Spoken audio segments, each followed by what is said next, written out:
오늘 본문의 말씀은 우리에게 극심한 절망적 상황에 부딪힌 한 여인의 이야기를 소개해주고 있습니다. 본문의 말씀은 이 절망적 상황에 부딪힌 한 여인의 모습을 이렇게 소상하게 우리에게 전합니다. 그녀는 12년 동안 혈루증을 앓고 있었습니다.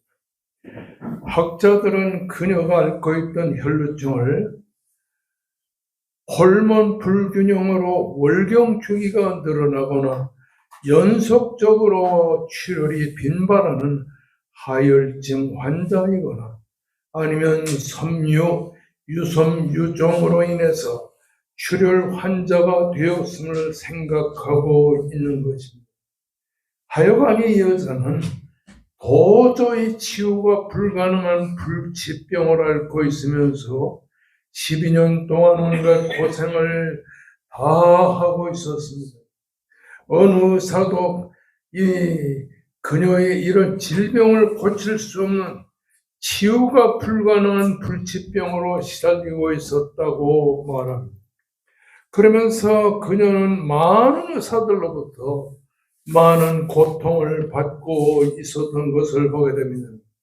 그럼에도 불구하고 부유하고 이렇게 잘 살던 이 여자는 오랜 세월 동안의 치료로 재산을 다 탕진하고 극심한 가난에 시달리기까지 하였습니다. 그러면서도 그 여자는 더욱 악화된 질병과 가난으로 고통당하면서 그날을 살아가고 있었던 것입니다. 누가복음의 저자로서 의사이기도 했던 누가는 누가복음에서 이 여인의 이야기를 소개합니다. 이렇게 말합니다. 그녀는 아무에게도 고침을 받지 못했다. 이렇게 기록하고 있습니다. 이 여인의 고통은 참으로 말할 수가 없었습니다. 육체적인 고통과 정신적인 고통뿐만 아니라 재산을 다 잃어버리고 극한 가난으로 인해서 생활고에 시달리던 그 여자의 삶은 정말로 피폐할 대로 피폐해져 있었던 것을 보게 됩니다. 유대 역사가인 유세비우스는 이 여자는 아마도 파네아스 출신의 이방인 베로니카라는 여자가 아닌가 추측하고 있었습니다. 이제 이 여자는 더욱 악화된 질병과 고통을 안고 괴로움에 시달리며 죽지 못해 살고 있었던 것을 보게 되는 것입니다. 우리가 잘 아는 레위기 15장 1절 이하의 말씀에 보면 혈루증 환자에 대해서 이렇게 말합니다. 이 누가복음 15장에서는 레위기 15장에서는 혈루증을 유출병 환자라고 소개하면서 침상은 부정하다고 말합니다. 유출병 환자가 앉아있던 자리 역시 부정하고 유출병 환자의 침상에 접촉하는 자는 부정하고 유출병 환자의 몸에 접촉하는 자도 부정하고 유출병 환자가 침 뱉으면 그 침을 뱉음을 받은 자가 부정하고 유출병 환자가 앉았던 안장도 부정하고 그의 몸 아래 닿았던 것에 접촉하는 자도 부정하고 유출병 환자가 물로 손을 씻지 않는 것도 부정하고 유출병 환자가 만진 그릇도 부정하고 유출병 환자가 피를 흘리는 것도 부정하고 유출병 환자가 누워있는 자리도 부정하고 유출병 환자가 앉아있던 자리도 부정하고 유출병 환자와 동침하면 그 사람도 부정해질 것이라고 기록하고 있는 것입니다. 이런 성경의 기록으로 비추어 볼 때 12년 동안 온갖 유출병 환자로 고통하던 이 여자는 부정하고 부정한 환자였던 것을 보게 되는 것입니다. 그녀는 정상적인 사람들과는 일체의 접촉을 할 수 없는 부정한 자로 종교 활동도 할 수 없고 사회 활동도 할 수 없었던 이런 여자였습니다. 한마디로 이 유출병 환자는 살았으나 죽은 것과 같은 사람이었습니다. 정상적인 생활은 전혀 불가능한 사람이었다는 사실인 것입니다. 오늘 본문의 말씀은 이러한 절망적인 위기의 순간 그 여인에게 도리어 축복의 기회가 될 수 있음을 우리에게 보여주고 있는 겁니다. 우리가 세상을 살면서 참으로 절망적인 환경에 처했을지라도 이것이 도리어 우리에게는 큰 축복의 기회가 될 수 있다는 사실을 성경을 통하여 배우게 된 것입니다. 오늘 본문의 말씀은 우리가 어떤 경우를 만났어도 절망하지 말아야 될 것을 강조하고 있는 것입니다. 누구나 절망적인 상황에 부딪힐 수 있습니다. 그것이 경제적인 문제이든 질병의 문제이든 가정적인 문제이든 간에 사람은 그런 문제들로 인해서 절망하고 좌절할 수 있는 환경에 부딪힐 수가 있다고 하는 사실인 것입니다. 우리가 만나게 되는 절망적인 환경이 문제가 아니라 절망적인 환경에 대처하는 우리의 삶의 태도가 문제일 수 있다고 하는 사실인 것입니다. 우리가 만나게 되는 절망적인 환경이 문제가 아니라는 사실, 절망적인 환경에 대처하는 우리의 삶의 태도가 문제가 될 수 있다는 사실을 보여주는 것입니다. 그러면 절망적인 현실에 우리가 어떻게 대처해 나가야 될 것인가? 성경을 통해서 우리가 배우게 됩니다. 우리가 종종 직면하게 되는 절망적인 환경은 오히려 우리에게 축복의 기회가 될 수 있음을 아는 것이 무엇보다도 중요하다고 하는 사실인 것입니다. 이미 말씀드린 대로 혈루증 환자는 자신이 부닥친 최악의 상황 속에서 삶의 기반이 송두리째 무너진 상황 속에서 자기의 힘으로는 정상적인 환경에 복귀하기가 불가능했습니다. 그럼에도 불구하고 이 환자는 다시 일어설 수가 있었다고 하는 사실인 것입니다. 도저히 인간의 힘으로는 정상적인 환경에 복귀하기가 불가능함에도 이 혈루증 환자는 다시 그 자리에서 일어설 수가 있었다고 하는 사실인 것입니다. 그러면 그 비결은 무엇일까요? 그것은 우리가 자신을 찾아오신 예수 그리스도를 만나는 길뿐이라고 하는 사실인 것입니다. 극적인 상황, 오늘 보면 25절에서 27절 말씀, 이렇게 소개를 하고 있는 걸 볼 수가 있습니다. 12해를 혈루증으로 알아온 한 여자가 있어 많은 의사에게 많은 괴로움을 받았고 가진 것도 다 허비해서 아무 효용이 없었습니다. 도리어 더 중하게 듣던 차에 예수의 소문을 듣고 무리 가운데 끼어 뒤로 와서 그의 옷에 손을 대었다라고 기록하고 있는 것입니다. 이 여인이 자신을 괴롭히던 12년 동안의 혈루증에서 벗어날 수 있었던 것은 그녀가 예수 그리스도를 만났기 때문이라고 하는 사실입니다. 절체절명의 위기에서 벗어날 수 있어도 나를 찾아오신 예수 그리스도를 만나는 것 때문이라는 것이다. 오늘 우리는 삶의 위기에서 우리가 벗어날 수 있는 것, 우리를 찾아오신 예수 그리스도를 만나는 데 있다고 하는 사실인 것입니다. 그렇습니다. 예수를 만나면 모든 문제가 해결됩니다. 믿습니까? 예수를 만나면 모든 문제가 해결됩니다. 사람들은 자신이 당면한 문제가 크냐 작으냐에 비중을 둡니다. 큰 문제면 고칠 수 없고 작은 문제면 해결할 수 있다는 이런 생각을 사람들이 갖게 되는 것입니다.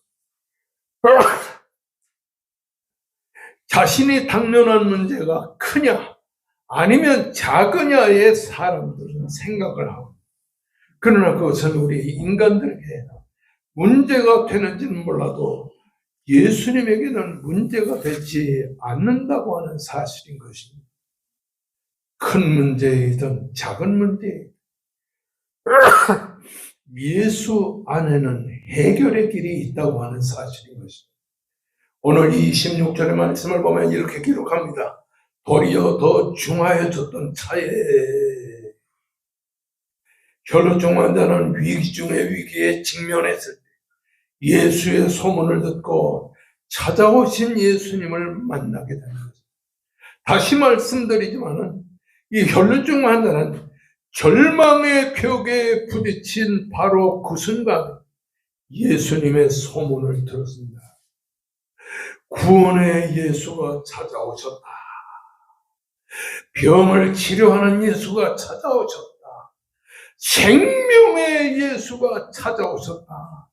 이런 소문이 이 혈루증 환자에게 일어나게 됐다고 하는 사실인 것입니다.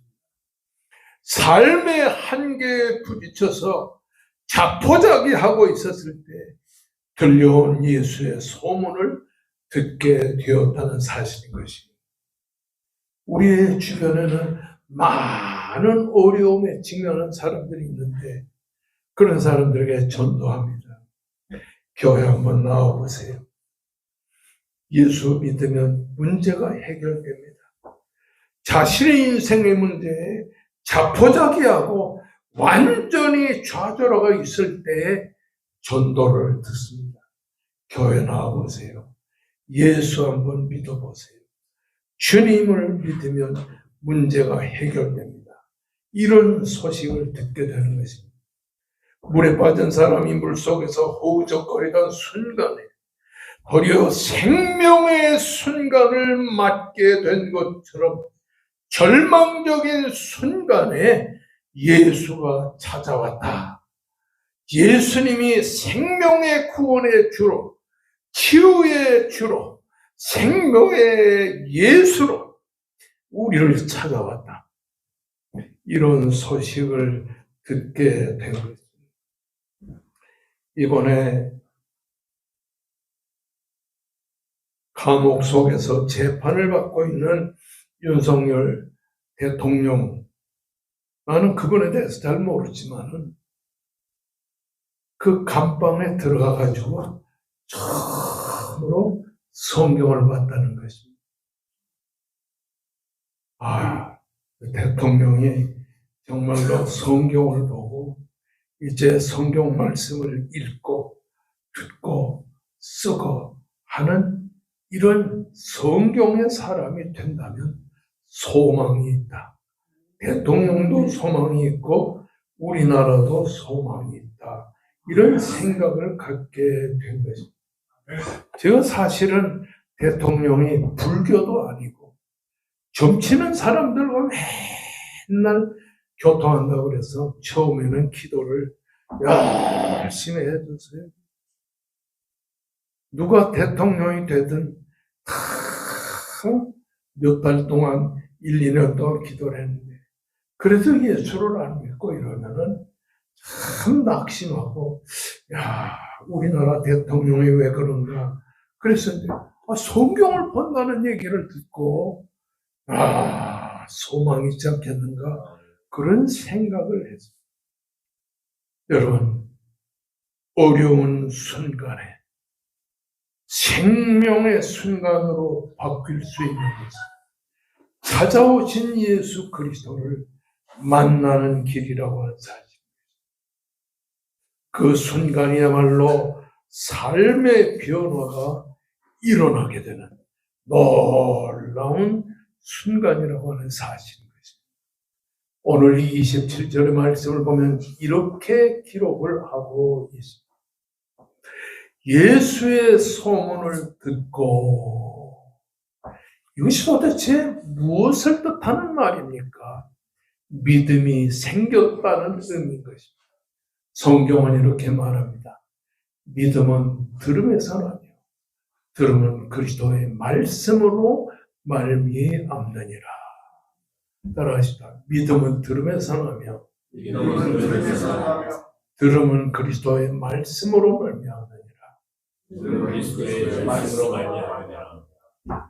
우리 인간들이 가장 방황할 때가 고등학교, 대학교 때 아닙니까?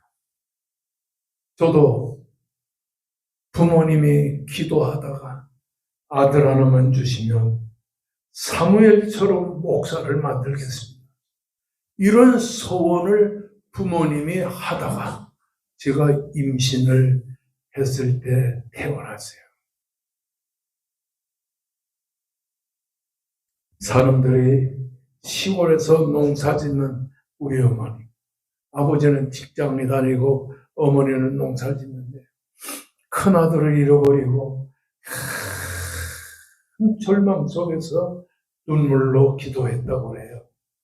그래서 우리 어머님이 뭐라고 기도했냐면, 하나님이요, 아들 하나만 주시면 내가 사무엘처럼 목회자를 만들겠습니다. 그러다가 나를 잉태하고, 그리고 어려서부터 내가 젖을 먹을 때, 또 교회로 업혀서 나올 때, 그리고 유치원, 초등학교, 중학교 다닐 때 어머님이 맨날 저를 그랬어요. 자연아, 왜 그래요? 너는 목사가 돼야 될 사람이야. 내가 너를 임신하고 목사 되라고 간절히 기도했다. 너 목사 돼야 돼. 그러면 저는 생각도 없이 그래요, 목사 될게요. 그렇게 하다가 이렇게 목사가 됐어요. 그때 중요한 것은 교회 나가서 목사님의 말씀을 들어요. 집에서는 아침 7시가 되면은 아버지가 자식들을 앉혀놓고 어머님을 앉혀놓고 성경 읽고 설교하고 그리고 기도합니다. 그러면서 꼭 하는 얘기가, 하나님 아버지, 우리 자연이는 목사가 되게 주시옵소서. 믿음은 들으면서 납니다. 근데 대학교 다닐 때에도 나는 목사가 될 사람이야, 그렇게 생각은 했지만 믿음이 잘 안 생겼어요. 그런 가운데 목사님의 설교를 듣고 아버지의 가정예배의 설교를 듣고 어느 순간에 믿음이 생겼어요. 천국을 가보지도 못했으면서 하늘나라가 있는 게 믿어지는 거예요. 너무 감사해요.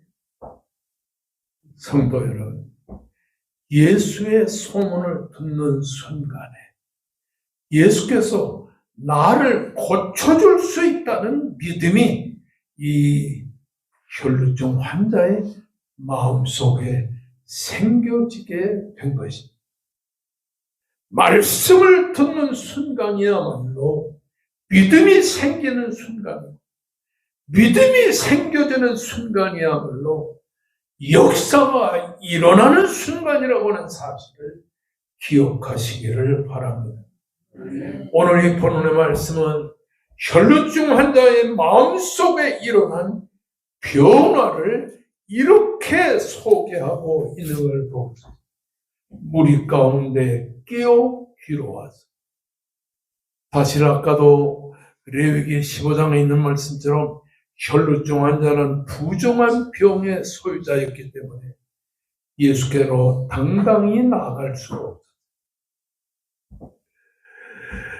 그 혈루증 환자는 12년 동안이나 병마에 시달렸기 때문에 돈 다 낭비하고 12년 동안 매일같이 피를 흘리는 이런 가운데 있었기 때문에 웬만한 사람들은 다 그 여자가 혈루증 환자라는 사실, 저 여자는 부정한 병을 앓고 있다는 사실을 알고 있었기 때문에 예수님께로 곧장 나갈 수가 없었다는 사실입니다. 그래서 예수를 보고 예수님하고 사람들이 모여가지고 막 그냥 예수님께 가까이 나가려 할 때 뒤에서 조용히 예수님께로 나올 수밖에 없었다는 사실입니다. 이러한 신앙의 행동 속에서 혈루증한 자의 삶에 변화가 일어나게 된다고 하는 사실. 한마디로 믿음이 생기면 변화가 일어납니다. 첫째는 생각의 변화였습니다. 28절의 말씀을 보면 이는 내가 그의 옷에만 손을 대어도 구원을 받으리라 생각함이로라. 교회 나와서 처음에 예수를 믿을 때는요, 목사가 무슨 소리 하는지 생각이 전혀 나질 않는데, 1년, 2년 교회 나와서 설교를 들을 때는요, 간간히 설교 내용이 생각이 나요. 여기 본문의 말씀을 보면, 이는 내가 그의 옷에만 손을 대어도 구원을 받으리라 생각함이로라. 그 생각함이로라고 하는 말 중에 함이로라고 하는 헬라어는 어떤 말이냐니 엘레겐이라고 하는 헬라어. 이 엘레겐이라고 하는 말은 미완료 시상입니다. 생각하고 또 생각했다는 말이 되뇌이고 또 되뇌었다고 하는 말이 주님의 말씀을 듣는 순간 믿음이 생기면서 내 생각 속에 되뇌이고 또 되뇌 반복적으로 생각하고 또 생각했습니다. 어쩌다가 한두 번 생각한 것이 아니라 생각하고 또 생각 믿음에서 우러난 생각을 하게 되었다는 말입니다. 예수만이 내 인생의 문제를 해결해 주는 구원자이라는 사실을 마음속에 생각하고 또 생각했다고 하는 사실입니다.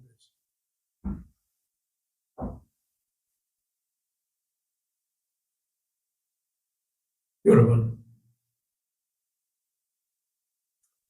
마음에 믿음이 생기면 생각의 변화가 일어나요.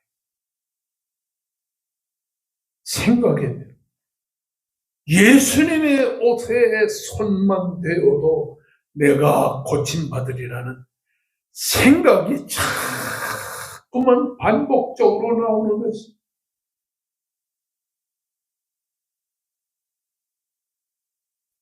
그리고 혼자 살다 보니까 꿈을 많이 꿔. 어젯밤에도 그젯밤에도 그냥 밤새 꿈을 꾸면서 천당간 아내가 찾아오는 거예요. 야, 그래서 손을 잡고 그래서 찬송도 부르고 그러다가 어떻게 보니까 아내가 없어요. 그러면 또 눈을 감는데 꿈을 꾸게 되네.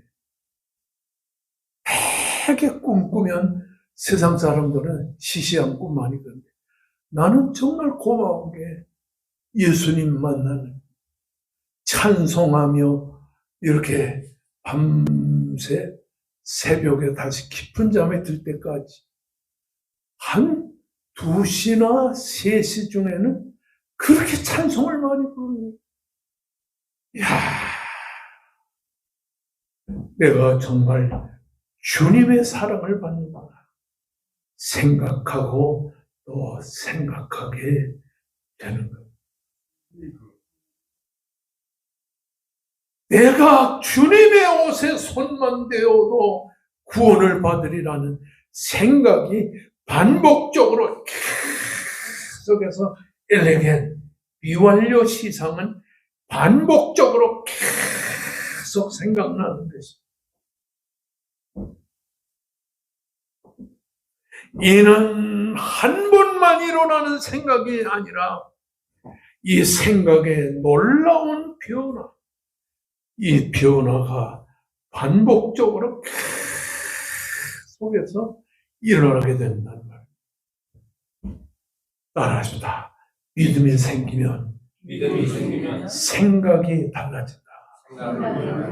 생각의 변화가 자꾸 일어나게 된다고 하는 사실.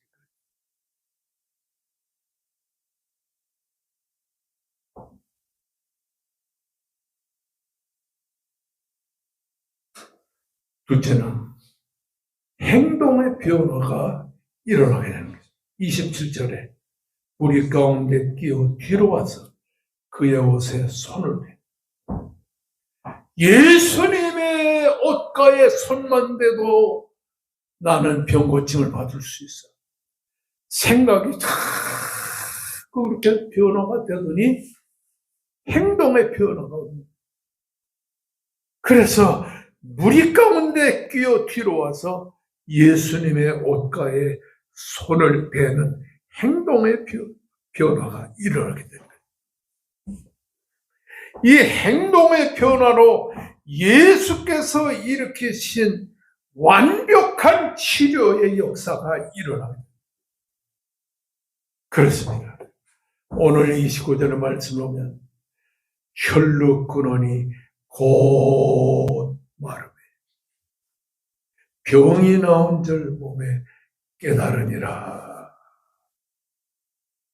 예수님은 이 여자의 신앙을 인정하셨어요. 그리고 이렇게 말해요. 딸아, 내 믿음이 너를 구원했으니 평안히 가라. 예수님이 이 여자를 보고 딸아, 네가 태를, 이 딸이라고 하는 것은 성숙한 여인이나 소녀를 향해 사랑의 마음으로 부르는 말이 딸아. 아무도 이 여자를 사랑하는 사람은 없었어요. 저 여자는 정말로 불행한 여자야. 잘못된 여자야. 병 앓는 여자야. 그렇게 생각했는데 예수님은 딸아. 아주 사랑의 마음으로 불렀어요. 그리고 내 믿음이 너를 구원했으니 그 여인의 믿음을 인정해 주셨어요. 성도 여러분, 여기에 구원이라고 하는 것은 완료 시제를 말합니다. 이미 이 여자가 구원을 받았음을 확신시켜주는 말이에요. 그리고 나서 말합니다. 평안히 가라. 평안을 이 여자에게 베풀어 주셨어요.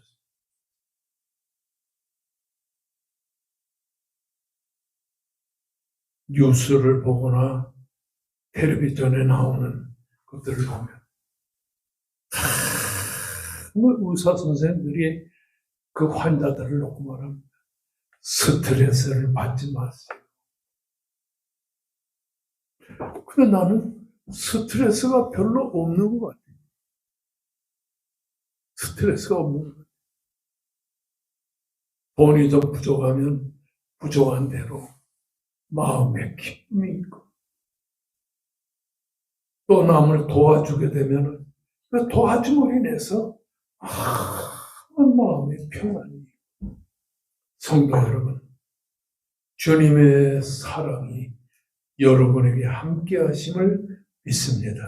아멘. 여러분의 믿음으로 구원에 이르고 평안한 마음으로 인생을 사시기를 주님의 이름으로 축원합니다. 아멘. 믿음은 들음에서 납니다. 들음은 그리스도의 말씀으로 말합니다.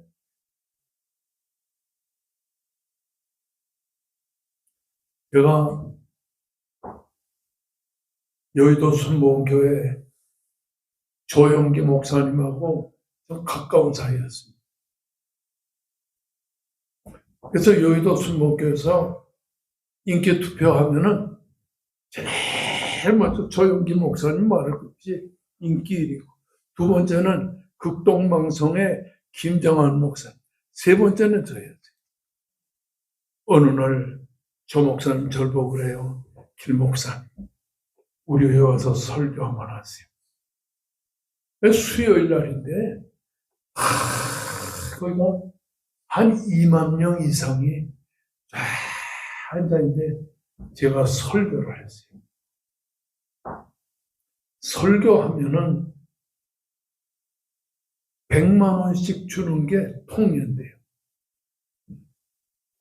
집에 와서 돈을 세보니까 500만 원이에요. 그래서 내가 전화를 했어요. 나한테 돈을 준 그 여의도 순복교회 비서 목사님, 이거 혹시 잘못된 거 아닙니까? 100만 원씩 주는데 왜 500만 원 줍니까? 조 목사님이 저를 불러가지고 길 목사님한테 500만 원 드리라. 아유, 깜짝 놀랐어요. 이렇게 사람이, 목사가 목사한테 사랑받는 것도 그렇게 귀한데, 예수님께서 믿음을 주시고 생각의 변화를 주시고 행동의 변화를 주시면서 우리 속의 병을 고쳐주시고 우리의 모든 인생살이의 어려움을 해결해 주시는 주님의 사랑을 받으면 더없이 귀한 것이 아니겠습니까?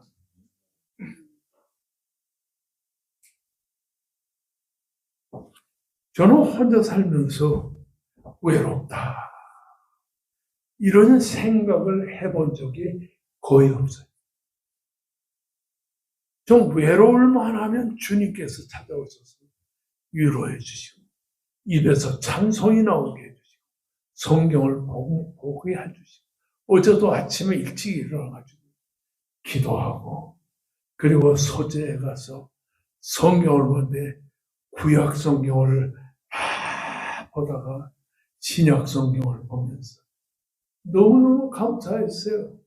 이렇게 주님께서 내게 말씀과 기도로 은혜를 베풀어 주십니다. 백합전원교회가 비록 산속에서